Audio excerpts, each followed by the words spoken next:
for joining us today for the Business Intelligence Dashboard webinar hosted and presented by Inergex. I'm Karen Glazier, Director of Marketing here at Inergex, and I will be introducing you to our presenter today, Paul DeSera. Paul is our Practice Director for Business Intelligence and Data Warehousing team here, and he has over 20 years of experience working in all aspects of business intelligence and data warehousing for both large to enterprise-sized organizations in a variety of different industries.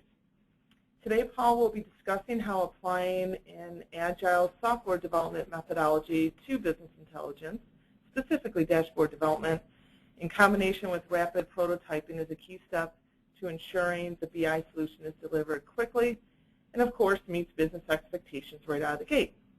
So without any further ado, I would like to pass it off to Paul. Good morning. Thank you, Karen. Glad to be here. A lot of organizations today seem to struggle a bit with implementing BI solutions. We've seen it across different industries and verticals. One of the key challenges is getting these solutions out the door timely. We see organizations go through a lot of different iterations, and getting these solutions out in a timely manner is something that I think a lot of businesses are challenged with. One of the things that we use at Inergex is an agile methodology for business intelligence and data warehousing. We've taken really the concept of agile development, traditional agile development that's been around for over 10 years, and mapped that into business intelligence in a way to deliver solutions quickly. So what we'd like to talk to you about today are some examples around that, what that means, and in applying it to a business intelligence dashboard solution. A lot of organizations today are using dashboards, whether they're key executives, finance organizations, are looking at dashboards to help do a health check of the business. They're looking at aggregated information, key metrics, in order to simplify, show trending and tracking, provide key measurements, drill into key problem areas or pains, and drive action from that.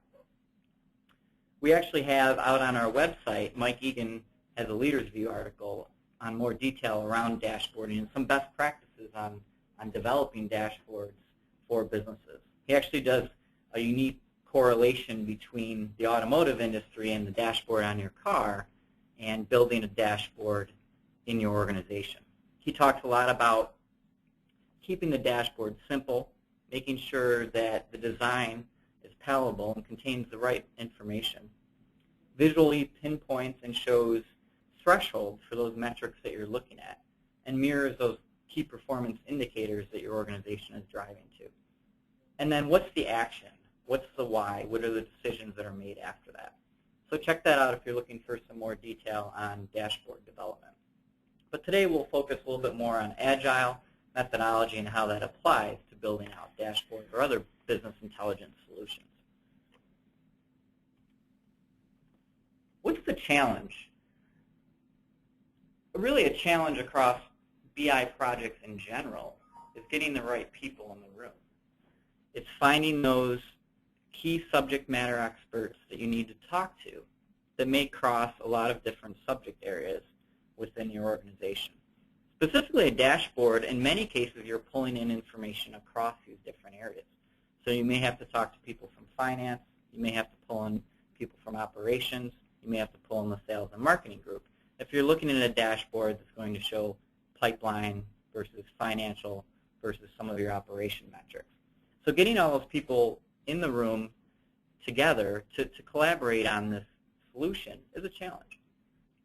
As you're going through doing that, how do you keep the interest of the stakeholders and the people that are crucial to the process? As you build out a requirements and design, keeping them interested, keeping them involved is something that's critical to the success of the project. And then delivering the dashboard quickly, but still taking into a long-term solution in your overall BI architecture and strategy. How do you focus on the key pains and the key understanding of what needs to be solved now, but not building out a silo that could end up cornering you down the road? So how do you do that? How do you take in your long-term architecture in place but still be able to build out a solution quickly? And then adapting as dashboard and stakeholders' needs change. One of the concepts of agile methodology is really accepting change and welcoming change. And in BI projects, this is so critical. And I'll talk a little bit more about that as we get further in the presentation. So adapting to those changes. And then working with multiple functional areas. Like I talked about earlier, getting all those people in the room that are crossing different functional areas and subject areas within your organization and using that to build out your requirements.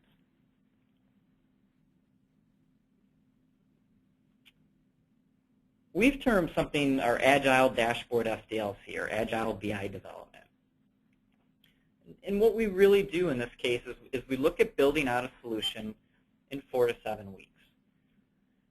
And the way that we do that are through 3 phases. The first one we've termed Envision.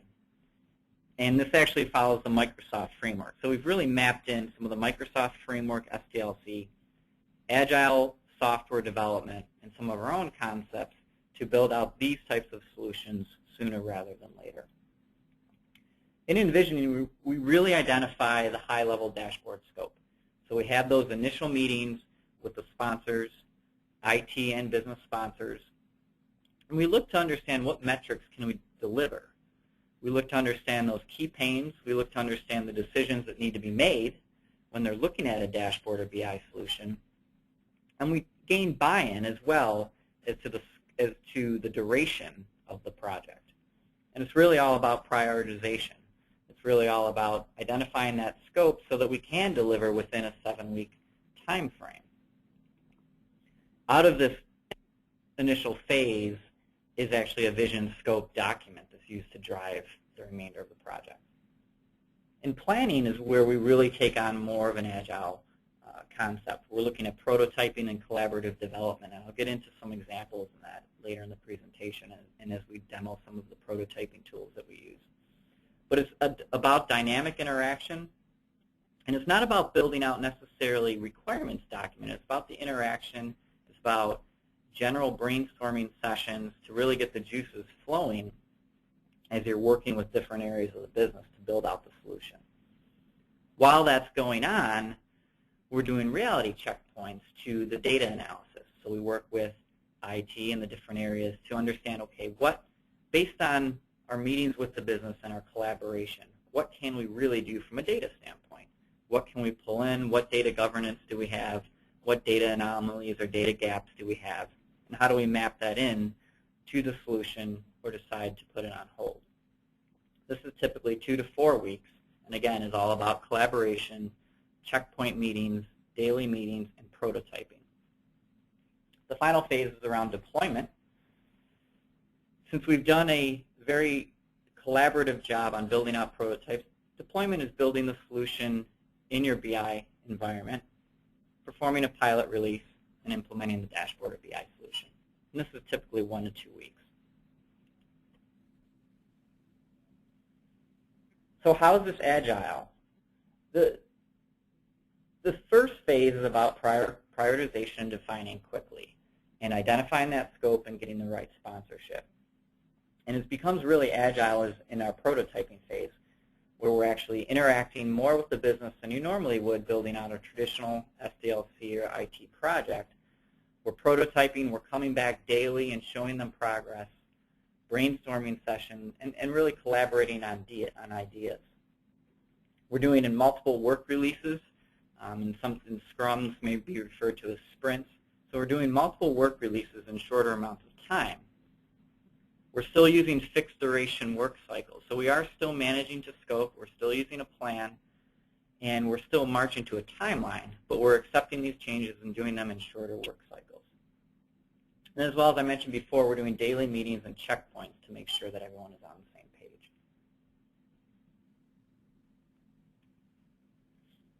You know, our experience has really been, as we started building agile solutions in the BI world, prototyping is one of those key components that allows us to do that. What we do is, in an initial session, we'll do a whiteboarding session to understand how the data is being used, why it's being used, what are the decisions that need to be made, and what are the specific pains that we're trying to solve. We really focus in on an initial area, the initial pains, and the initial things that need to happen.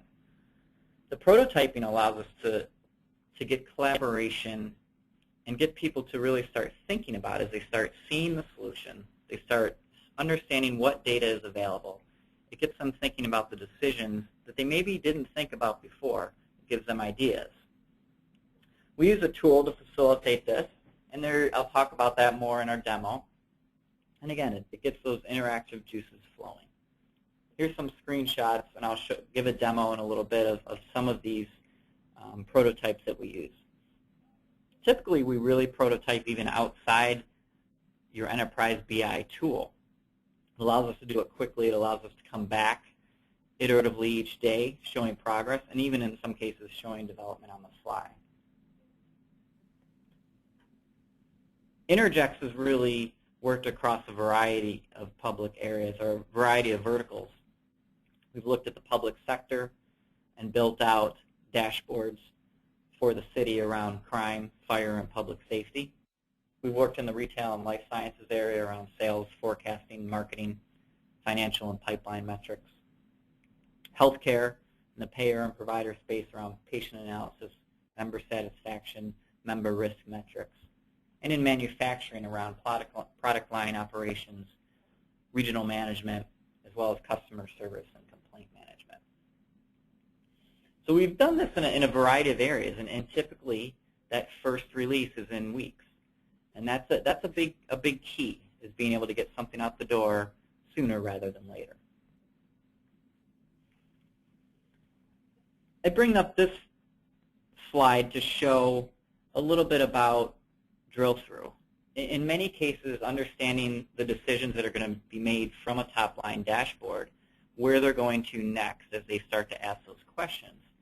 This will typically be one of the forms of documentation that comes out even in the Agile process that allows us to not only document how people may interact with the dashboard, but allows us to visually show what can happen as they're taking different things in the dashboard. So for example, this was in the public sector area, and I'm actually going to show a prototype of this. But we're showing how, at the highest level, they're looking at aggregated information around crimes, response times, fire indicators. And then at the next level, they're drilling into, if I'm looking at crimes of prior year versus year to date, they may then drill into, and now they're looking at more detail by month. And as they drill into that, they're looking at more detailed line items of the crime detail. So this helps us, again, get to the conversations of what decisions need to be made when you see an indicator on the dashboard that requires more analysis. This is a screenshot of another dashboard in the retail industry. This one was interesting. We were looking at shipments as they were going out the door versus what was going off the shelf in the different retail areas. And they were receiving data feeds to do that. And we were looking at how this is tracking to plan versus last year. This was an executive sales dashboard and was used by the different regional sales teams for a retail company.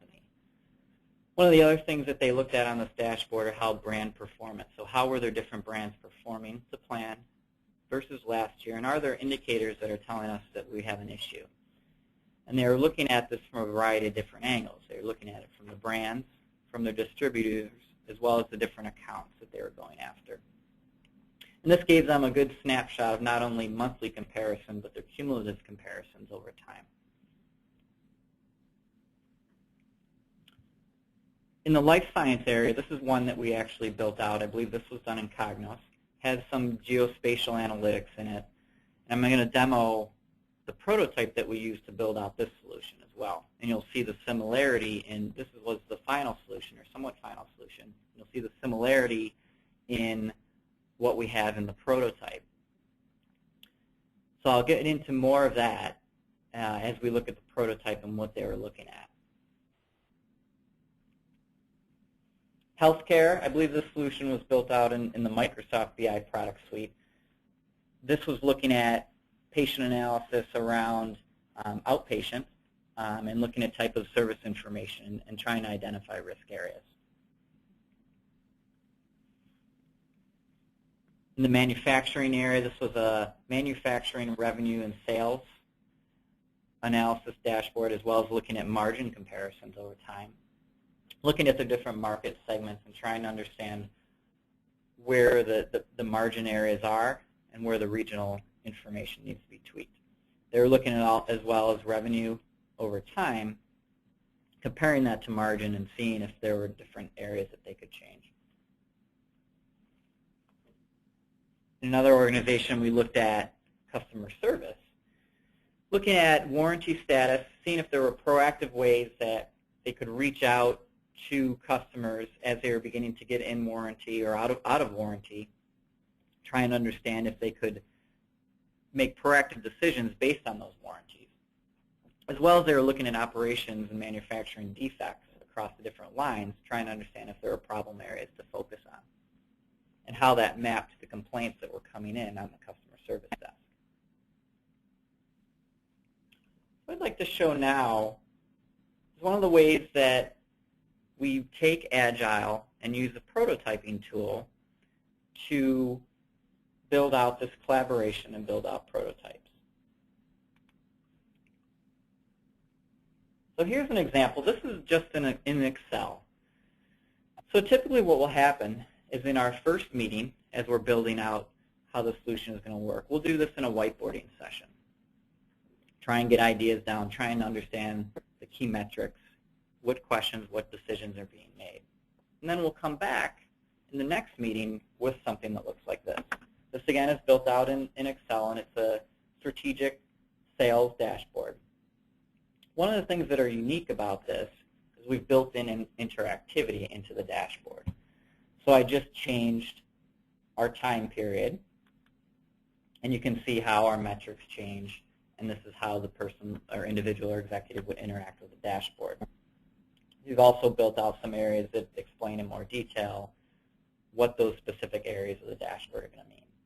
So here we're looking at invoicing and order intake across the different business units, and I can change the different time periods as well as the different metrics, and it shows that interaction.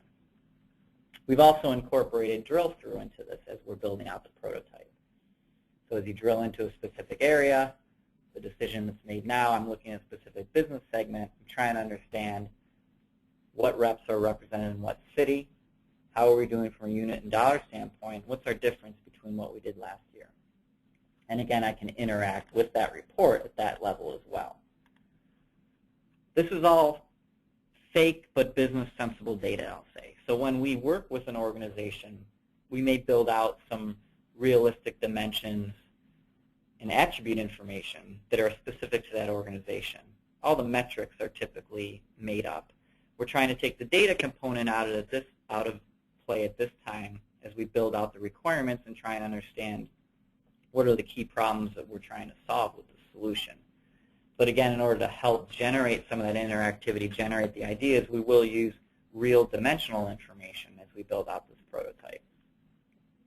Again, on the right side of our dashboard, showing the interactivity as we look at top products based on different ways of looking at that. So based on year-to-date revenue, based on positive variance, based on where are we losing the most, what's losing this year, based on that product information, as well as our top customers. Again, simulating drill through in the decisions that are made from that dashboard in this prototype. So here we drilled into a specific customer, and again, we're looking at product information across that customer. So you can see how this could really generate some good ideas, could generate conversations, and we'll come back, as ideas are made in each session, we'll come back the next day, take a new iteration of the dashboard, and work through. Another interesting one, you'll remember that I showed you a screenshot and the solution was actually built out on the IBM Cognos tool set. Well, this is the actual prototype that we worked with to build out that solution. This dashboard was really around sales and pipeline information. So we were working with the VP of sales We wanted to hold the sales team more accountable for the metrics that they were accountable for. In order to do that, they needed a way to better track and have insight into that information. What's here on the upper quadrant, again, is information that's being pulled in from a third-party application that talks about open opportunities that are within a certain area. We're also pulling information in from their CRM, which I believe was Salesforce in this case. And what they're looking at is what do we have logged in our CRM as opportunities? In the third-party data that we're getting, that could be opportunities, what's the gap? And if there's a large gap, why?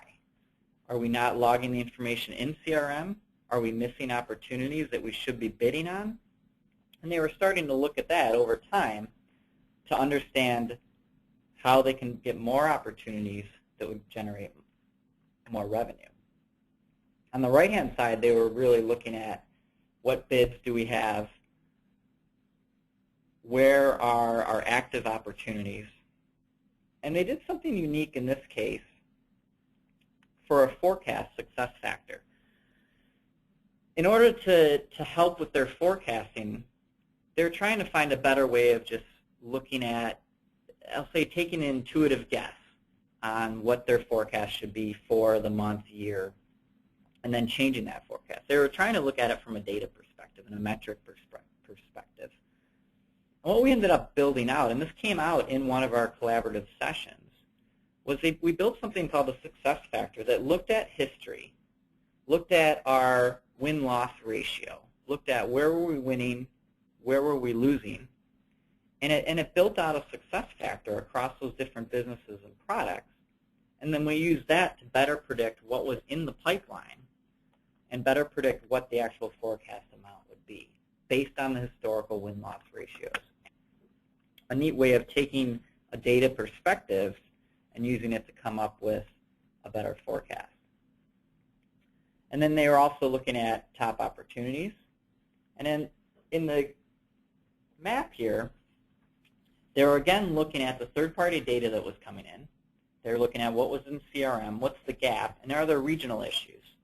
And it was interesting as we started to build out the solution, they started noticing certain regions that there was a larger gap in opportunities. And as they started drilling into the detail, they were able to make decisions and understand why. So showing some of the regional analysis on a map or in a geospatial area allowed them to see that more quickly. And we were highlighting gaps. So different pins would turn different colors depending on if the gap was large or small. And again, this was all simulated through interactivity in the prototype. And again, drill through was simulated as well to understand those decisions.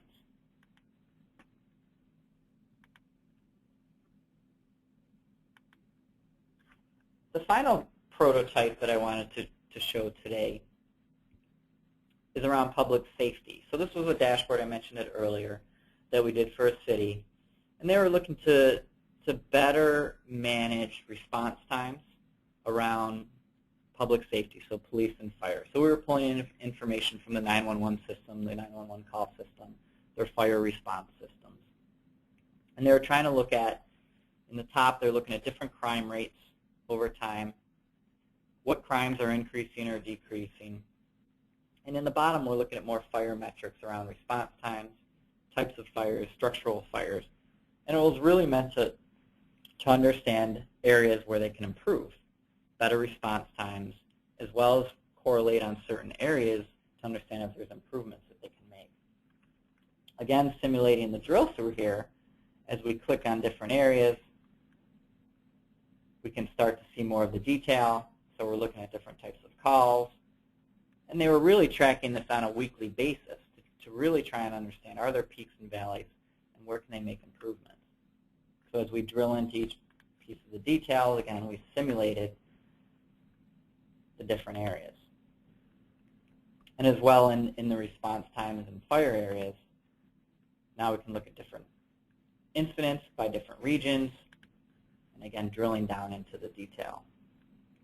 And this was a dashboard that was actually used by the chief of fire, the chief of police, as well as even the mayor, to keep track and and understand how can the city better operate.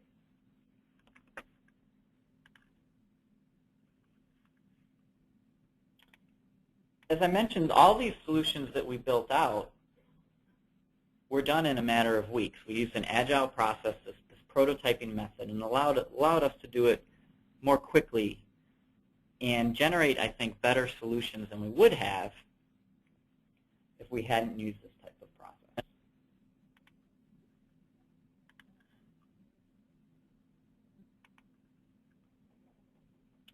That's really it, Karen, in a nutshell. Perfect, perfect. Well, thanks a lot, Paul. It was really great. I have received several questions that have been coming in from all of you while Paul was going through his webinar. So I appreciate all of your questions. They're really good. Unfortunately, due to time, we won't have a chance to go through each one. So I'm going to pick maybe 5 of them, give or take, and the rest of them, Paul and I will reach out to you after the webinar and be sure to address your questions that way. So question number 1 comes from George. He is from New Jersey. He is in the retail industry, and his question is, do you end up having to take a lot of shortcuts to deliver in this time frame? Yeah, that's a great question. You know, if you need to take maybe what could be labeled as shortcuts to get it done, that's okay. As long as we have that sponsorship up front and everyone understands and accepts the shortcuts, and we put a process in place in the future to fix that, then I think that's okay. So let me give an example. If you have an ERP and you're looking at understanding some of the dimensional information and what's on maybe the customer master in that ERP is a different grouping than how the business really wants to see the data that they're looking at. Well, ideally, we'd want to fix the source of record. We want the ERP should be recoded. We'd build a different customer master. We'd use fields existing in the ERP. In some cases, that may not be viable due to time, due to things that are going on in the ERP, et cetera. So it's okay to build out custom dimensions, build out a solution within your data warehouse that allows you to group that information differently. Knowing that you are doing that, knowing that your sponsorship in the IT and business needs to be on board with that, and again, building out a specific solution set, but you're still taking into account the longer-term picture around that. So we can still build out dimensions and facts that are scalable, but we're focusing in on that initial business problem. And it could be labeled as a shortcut. So yes, I think it is okay to take some of those shortcuts in order to get something out the door in a timely fashion. Great. Okay, so the next question is from Cheryl. She is from Ohio, and she is in the banking industry, and her question is, our company has a very heavy data governance process. It seems like this would get in the way of delivering this type of solution quickly. Is that true? No, data governance is important. And again, if we have the right sponsorship in the beginning, we can remove the roadblocks to get the project done. So again, having your IT and business sponsorship in place will allow us to move through the data governance process more quickly. If we've committed in that initial phase, that vision scope phase, that envisioning phase, that we are going to deliver something out the door within 7 weeks, as we move through the data governance process, we have commitment to do it in that time frame. So removing those roadblocks and keeping our eye on the target should be that much easier if we've queued it up from the beginning with the right sponsorship. So absolutely, data governance is important, and that is one shortcut really that you wouldn't want to bypass. So if you can work with the right people initially to queue it up, you should be able to remove that roadblock. Yep, makes sense. I have another question here from John. He is from Boston. He's in the manufacturing industry. His question is, are there tools out there that can help in rapid prototyping of dashboards? Yes. There's really, in our example, we used Excel. So you could see that simple solutions. In Excel, we were able to use some macros and things to simulate interactivity. But there are tools out there, whether they're coupled with some of the enterprise vendors out there like IBM Cognos, Oracle, Microsoft, that you can use. IBM Cognos has Cognos Insight as a tool that can be used for prototyping. So depending on what you have in-house, Excel is always an option. QlikView and Tableau, if you use those niche tools, they're good for rapid prototyping as well. And then the key is, after you do that, mapping that back into your enterprise BI architecture. So when you move into that development phase, after you've gone through prototyping, mapping it then back into your enterprise solution and your enterprise BI footprint. So it's taking the tool out of it in the prototyping phase is kind of a neat way of approaching it, because we're really focusing on the business and the collaboration aspect, and then looking at the tool when we move into the development process. Great. Okay, so we have Ken. He is from Buffalo. He's in the healthcare industry. His question is, can you expand on the Agile methodology principles and how it applies here? Sure. The Agile manifesto has been around for quite some time. So Agile development in the software development area. And there's a couple key components, I believe, that manifesto talks about, and that's what we've mapped into this process. One of them, I believe, is around focusing on individuals and interactions over processes and tools. So as I showed in our prototyping and collaboration sessions, we're focusing on the individuals, we're focusing on the business, we're focusing on generating ideas. So that's one area. Not that process and tools aren't important, but we're more focused on interaction with those individuals on how to generate new ideas. I think another one of the key items in the manifesto is working software over a lot of documentation. So a traditional waterfall method may focus on, we move into requirements, we're building out a big requirements document. We move into design, we're building out large technical design documents. There's not that there is an interaction with the business, but there's less infrequent checkpoints. And the focus is on the documentation is almost an audit trail for that. In the Agile method, and what we do in a lot of the BI projects and dashboard initiatives that we work on, it's again more on working software. It's more on focusing how the software should work, how the BI solution should work. Doesn't mean that we don't skip the documentation. We've actually taken an approach where we build something that we term as lean documentation. So in our first sprint, our first phase, we build out our actual vision scope document. And then from that, in our planning, where we're actually building out the prototypes, we do build, I'll say, a lean requirements document along with a lean design document. But again, the focus is more on the interactivity and the working software. The documentation is there, but it's a lot more lean than traditional methods.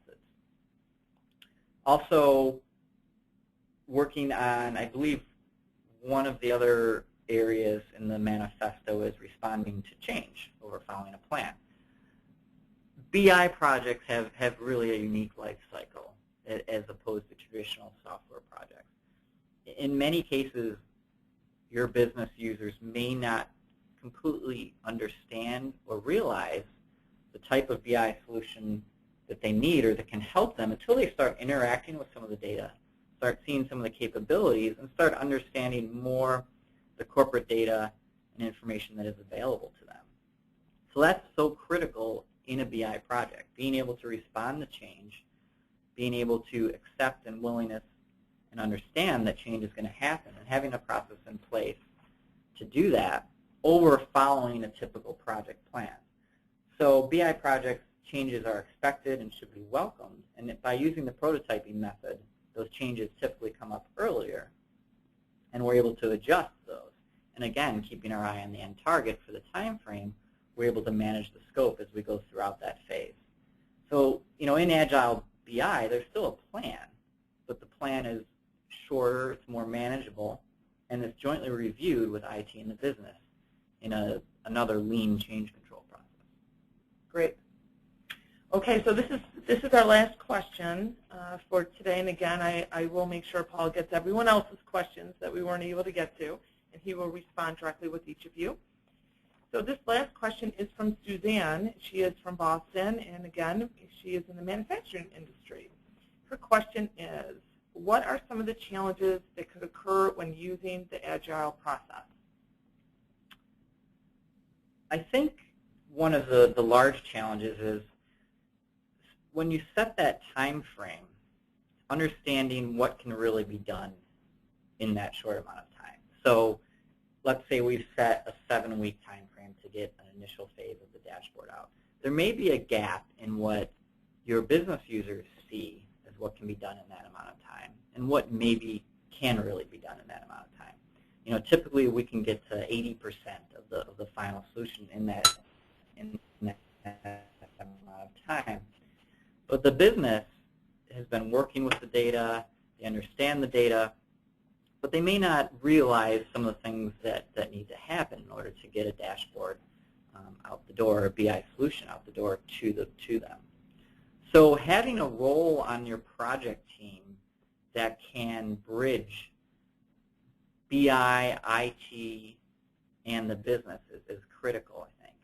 And it's not just an individual that understands IT and data modeling and architecture and analytics, but it's someone that understands dimensional concepts and can articulate some of the challenges to the business as we build that out, so that as we manage our scope to the time frame that we've set, everyone's on board with what we're doing. And I think by having that hybrid role on your project team to bridge that gap is critical in overcoming that challenge. And again, if we've obtained the right sponsorship from the beginning, it should make it that much easier to do. Wonderful. Well, again, I want to thank everybody for joining us today for our webinar. And we will be in touch again to address questions. And I know that I just saw a few requests for the PowerPoint presentation. We definitely will accommodate those requests as well via separate email. So thank you very much, and I appreciate your time today.